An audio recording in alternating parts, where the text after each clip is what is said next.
Jai Gaur Premananda Hari Hari Hari Bol. So, Om Ganat Timadandasha Gananjana Shilakaya Chakshur Meditam Yena Tasmai Shikadve Namaha. So, we want to thank everyone for the nice welcome. Hare Krishna. Where's Bilva Mongol? He's not here? What? Oh, his wife's sick. Okay. So, anyway, so what I wanted to speak about for the welcome ceremony was some realizations I had recently. While we were in Sydney and also other places, when we were doing the home visits, every home we would visit, almost every home we would visit, we would read from a very wonderful book called TKG's Diary. Anyone heard about that before? And this literature is a diary of Srila Tamal Krishna Maharaj as he was taking care of Srila Prabhupada during the final months of Srila Prabhupada's pastimes. So it's very wonderful hearing not just the details, but actually the love. It's on the internet. You can get it later on. It's on Facebook. We were on Facebook. We were in New Zealand, in case any of you in Facebook land want to know. So, the great devotion that Tamal Krishna Maharaj and the other devotees had for Srila Prabhupada and taking care of him physically and even like reflecting his emotions in different ways. And I was comparing that to the way that Ishwara Puri took care of his spiritual master, Madhavendra Puri.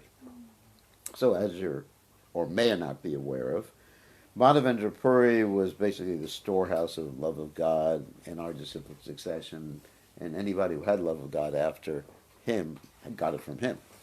And so Madhavendra Puri was leaving his body, and as he was leaving his body, he was chanting, "Oh my Lord, Krishna, I have not reached Mathura," feeling great separation. That's called Vipralamba, where one is feeling separation. And Ishwara Puri sort of like helped him reflect those particular emotions and took care of him physically in many different ways. And as a result, Ishwara Puri got a chance to be the spiritual master of, guess who? Chaitanya Mahaprabhu. Pretty good, yeah. So, in other words, by his Guru Bhakti, he got, of course, I wouldn't want to be Lord Chaitanya's spiritual master. My God. Who's your disciple? God.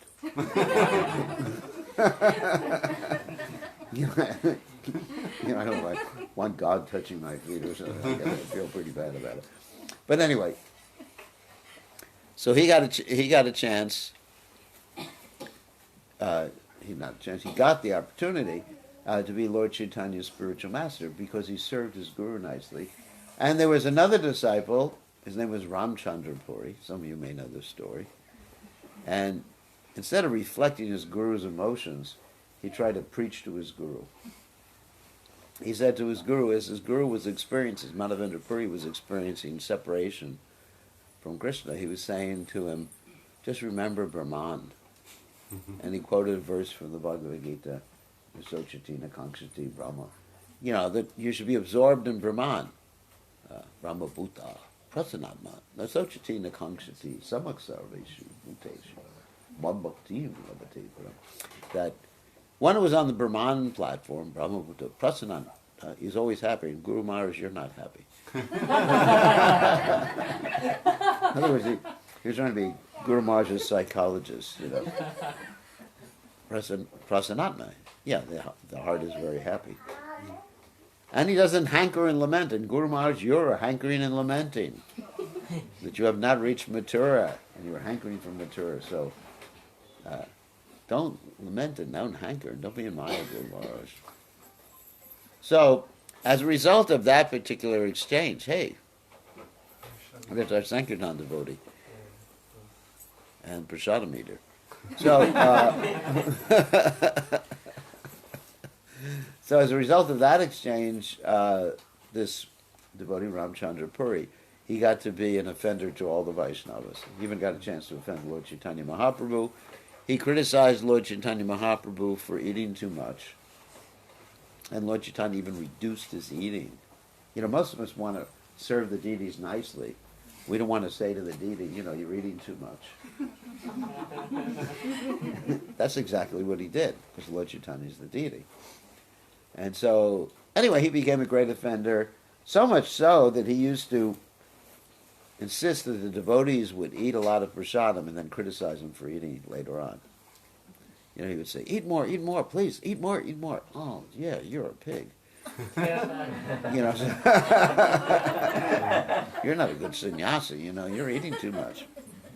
And even he saw some ants crawling on Lord Chaitanya's, the floor of the Gambhira, and he said, this sannyasi eats sweets, because there's ants crawling everywhere. So you see the different results. They both were following the sadhana process. I mean, it's not that Madhavendra Puri wasn't chanting Hare Krishna following sadhana bhakti. But the difference was that one of them had Guru Bhakti and the other one didn't. And I was also thinking about Prabhupada in regard to the singular quality that distinguishes Prabhupada from all of his godbrothers. Not that we're not criticizing any godbrother, but the singular quality that distinguishes Prabhupada. And if you can come up with a singular quality, of course you could say, we're talking about quality. We're not talking about what he did. There's a difference. The singular quality is Srila Prabhupada's Guru Bhakti for his spiritual master, right? Because Bhakti Siddhanta Saraswati Thakur gave the same instruction to every disciple who could speak English. Go to the Western world and preach in English. And Prabhupada did it. Whereas others, you know, they tried a little bit. When Bhakti Siddhanta Saraswati Thakur was on the planet, he sent some of them to the West, to London, and to Germany. And they had limited success, and he wasn't really pleased. And anyway, things didn't work out. But Prabhupada, at the age of 70, you know, people keep telling me, because I'm 70, he said, you're... they say, these are your Prabhupada years.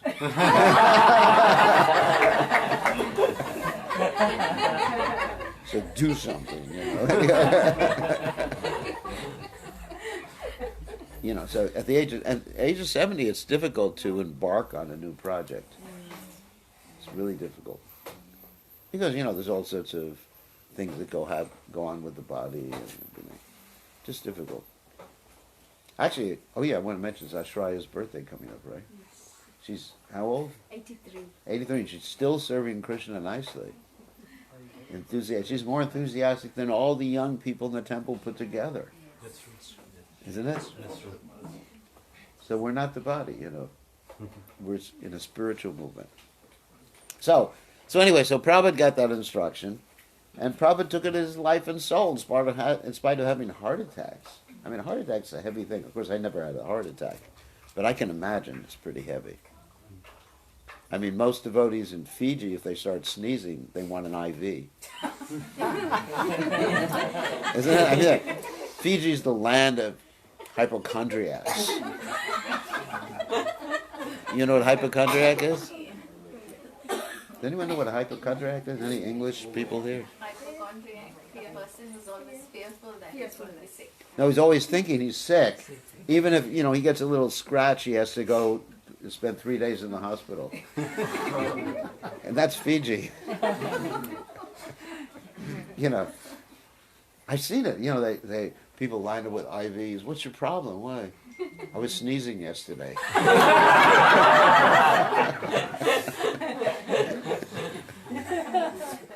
That's Fiji for you. Anyway, so, but you know, you can't imagine what a heart attack is. I can't imagine what a heart attack is.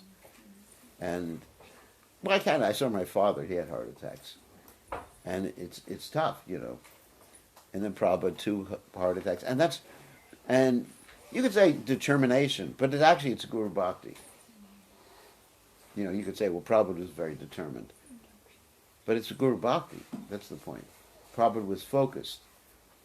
Ekeha Kurunandana. That was his one focus. And really, I mean, that helped me come to the realization, understanding all these things, that our primary focus in life should not be to become Krishna conscious. I mean, because we should want to be Krishna conscious. I'm not saying, we should want to be demons. But our primary focus should be to please Prabhupada and the Vaishnavas. That was Prabhupada's focus. His focus was, even at the end, you hear about Prabhupada, he's in Vrindavan, and Prabhupada said to Tamal Krishna Maharaj, get me out of this place. And he's getting ready to leave his body.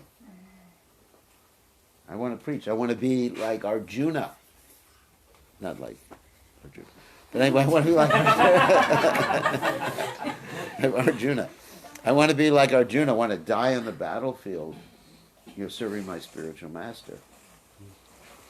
And Prabhupada understood that he could leave his body outside. He actually went to London during the last 2.5 months before he left his body. And, Prabhupada understood. And Tamal Krishna Maharaj explained it was like carrying a bag of bones to carry Prabhupada at that particular point. So anyway, my realization after hearing these things, thinking about all these things, that we should just concentrate on pleasing Prabhupada and our spiritual master and the other Vaishnavas, and then Krishna will take care of everything else. And if we just think, on the other hand, the spiritual master helps me become Krishna conscious, and that's just, you just keep him in his corner. You understand?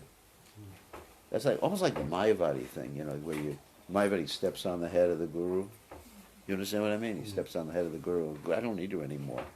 So, the only reason I have a guru is because he helps me become Krishna conscious. There's a different perspective that one can have in life.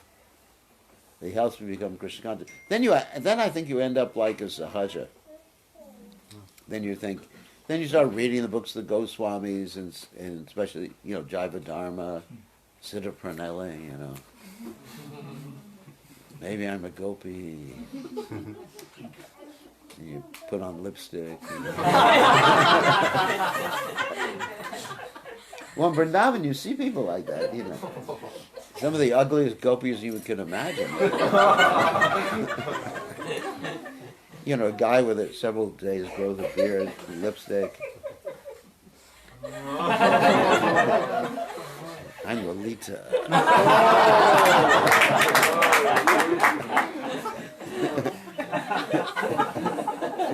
Because that's also my Mayavad philosophy. You think you're Lolita. But, so should our primary focus be that? And you find many, many devotees are starting to gravitate towards that.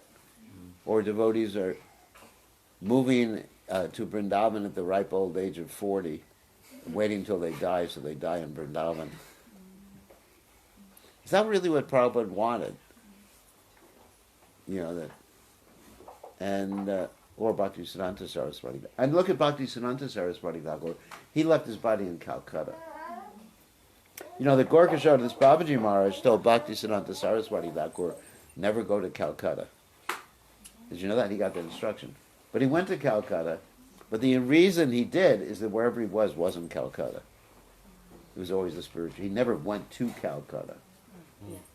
Like a devotee, a devotee is just not in touch. He's not in touch with the material energy. So even if he's in New Zealand, wherever he is, he's always with Krishna. And Prabhupada said that too in the final age. He said, wherever I leave my body, you're all Vaikuntha people, or Vaikuntha men and women. And it's as good as Vrindavan, this temple or that temple. So Prabhupada really wasn't worried about that. So anyway, so if we focus on pleasing Prabhupada and the spiritual master like that, then everything else stays taken care of. And that's the highest goal. And then you automatically, when it's time, you realize your spiritual identity. I mean, I'm not even worried about it. I just think I just want to serve Prabhupada life after life. And if I can do that, I'm happy. And if I go back to Godhead or not, that's up to Krishna. So that's, just helped me refocus my whole, of course I've always been focused, but it helped me re-emphasize or emphasize the focus in life like that. And so reading. So the point is, reading about these exchanges that the devotees had with Prabhupada, and how much they loved Prabhupada, and what, Srila Tamal Krishna Maharaj, his Guru Bhakti for Prabhupada, and, other devotees there too. This is very inspiring for me. So I was thinking, as we visit people's homes, sometimes we can read a little bit from this, because I have it on my phone, so it's easy to read. And then it'll inspire the devotees, and then comment on it. And in the morning, we're going to be giving class at Nectar Devotion. I don't remember where I left off. Chapter 4. Okay. Because it's been so many years. So many places, so many years, Maybe it wasn't so many years, but I've been so many places. It's just every week it's another country, so it's like, of course I remember you all, don't worry.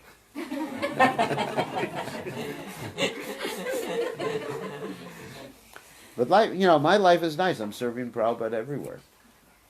I mean, I wouldn't do anything different in my life, even if I had a choice. Because wherever I go, serving Prabhupada and serving Prabhupada's mission. And if I go back to Godhead or not, it just doesn't really bother me. I just want to serve Prabhupada. I just love Prabhupada. I just think of Prabhupada more than Krishna. So, anyway, so that's my message for today. So, any questions or comments? Questions, comments? We're going to be here for, 7, 8 days? 7 days. Yes? Maharaj, while reading for this initiation exam, when I went through Chaitanya Mahaprabhu's life, Yeah. I read there that Chaitanya Mahaprabhu, when he met his Guru Ishvara Puri, Yeah. then why Ishvara Puri in first place said that Chaitanya Mahaprabhu is a fool, you are foolish, and you should not read. Oh, all right. Yeah. All right. Yeah. Let me explain that. He didn't say that. But Lord Chaitanya said that when he was preaching to Prakasananda Saraswati to give him a lesson. He didn't actually say that. But Lord Chaitanya was sort of making up a story to show Prakasananda Saraswati that, all his Vedanta study and everything like that was useless because he didn't have any bhakti. No. I'm sure Ishwara Puri never said to Lord Chaitanya Mahaprabhu, "You're a fool, give up studying Vedanta, just chant Hare Krishna." But, Lord Chaitanya, that was a preaching technique. See, he was in the assembly of Prakasananda Saraswati. Do you remember that story? And these are all Mayavadis and Benares. And so he had many preaching techniques. The first thing he did is he sat down where everyone washed their feet. And, they were going, "Oh my God, here's Narayan sitting," because they thought each other, they were all Narayan. That was the typical thing about Mayavadi sannyasa. When you take sannyasa, you become Narayan. I've been sannyasa for a long time, and I'm still not Narayan. I mean, if I was Narayan, I'd do things a lot different.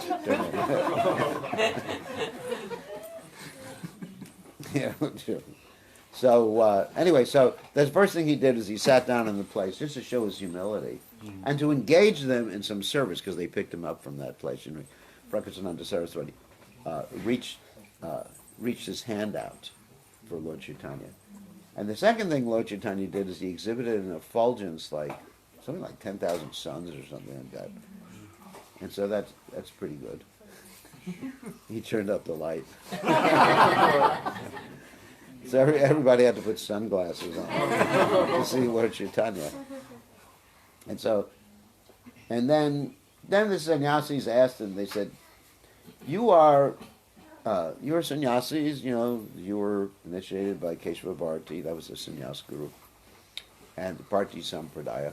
And why do you engage with low-class people just simply chanting and dancing? What's wrong with you? And Lord Chaitanya said, my spiritual master called me a fool. That's where that came in. It's not that Lord Chaitanya's spiritual master actually called him a fool. He said, my spiritual master called me a fool. He said, basically, you're not qualified, just chant and dance. And then Lord Chaitanya said, I started chanting, and I felt ecstasy, and I said to my spiritual master, I'm paraphrasing, what kind of mantra have you given me, Guru Maharaj? You turned me mad in ecstasy. And the spiritual master said, I'm very pleased, you've achieved love of God. So he was teaching the Yuga Dharma to these people also teaching humility, teaching to follow the spiritual master. And he made up that story. Yeah. Yeah, he definitely didn't tell Lord Chaitanya, you're a fool. So, sometimes in preaching, not exactly lying, we can actually make up some story to help people understand the philosophy. But that's why when I was reading, I was a bit taken aback when I Yeah, read yeah. this line. No, but Lord Chaitanya is spiritual master. Srila Prabhupada, he knew Nimai Pandit. That was Lord Chaitanya's name before he got initiated, or before he took sannyas. He knew Nimai Pandit because he had visited Mayapur previously, and he had met Nimai Pandit before. And then Lord Chaitanya took initiation from him in Gaya when he had gone to perform the pinda for his father. The baby. Blessings. Our population is increasing. And if we can't make new devotees by preaching, there's another way. Well, there's many religions that encourage their followers to have 10 children, 12 children. Yeah, I know, I didn't say that. It's not politically correct right now. So, why not do that? So, any other questions? That was a good question. So anyway, we should be thinking what will please Prabhupada and what will please our spiritual master, and that's Guru Bhakti. That's Prabhupada's primary quality. And if we make that our primary quality, we can do miracles in preaching Krishna consciousness and also in becoming Krishna conscious. So in other words, shift the priority from, still want to become Krishna conscious, you still want to chant your rounds nicely and everything like that. But you shift your priority. First priority is to please Prabhupada, my spiritual master. And then automatically, that's the method to become Krishna conscious. To realize your spiritual identity. Because you won't realize it any other way. It just won't work any other way. You can do this Siddha Pranali, go to a Babaji in Radhakund. So many devotees think like that. They go to the Babajis in Radhakund and says, "Oh, Krishna Chandra, I see your spiritual identity is as a cow." And here, they sit, and then they get a Kadasi Baba. You get the 11 aspects of your personality. Oh, I see, you're a purple cow with white spots on it. That's what they do. They tell you your dress, your activities. You read the Jaiva Dharma, you'll understand what I'm talking about. And your service is giving milk to Krishna for his sweets or something like that. So anyway, and then you start to think about it. I'm a cow. Or whatever you are. It's just like, what good does that do? Even when Prabhupada was asked about intimate things, Prabhupada said things like, that question you don't need to ask. Prabhupada was very practical. He was a lot into numbers. How many new devotees, how many books. Like if you went to Prabhupada and you said, "Prabhupada, I love Krishna now."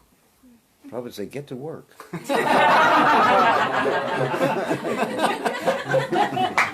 couldn't imagine going to Prabhupada and saying, "Oh, I'm chanting, I'm feeling so much ecstasy." I just couldn't imagine it. Even with the Tamal Krishna Maharaj, you couldn't imagine that with him. What would happen if you went to him and said, "I'm feeling so much ecstasy now in serving. Oh, I'm so happy." He says, "What? Where did you learn that from?"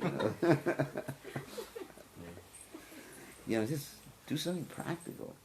There's an example with Prabhupada. One of my godbrothers, Vishal, he was in the Vrindavan temple, and every morning Prabhupada would go on his walk, and every morning when Prabhupada went on his walk, he would say, "Jai Prabhupada, Jai Prabhupada, founder Acharya ISKCON, Prabhupada." And then, after about 3 or 4 times, Prabhupada turned around He said, do something practical. Clean the temple.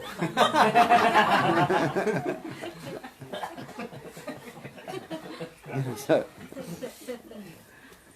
so Prabhupada, anyway, that's the message for today. Okay, none of us. Grandpa. Aja. Nana. Okay, Nana. Sorry. Nana.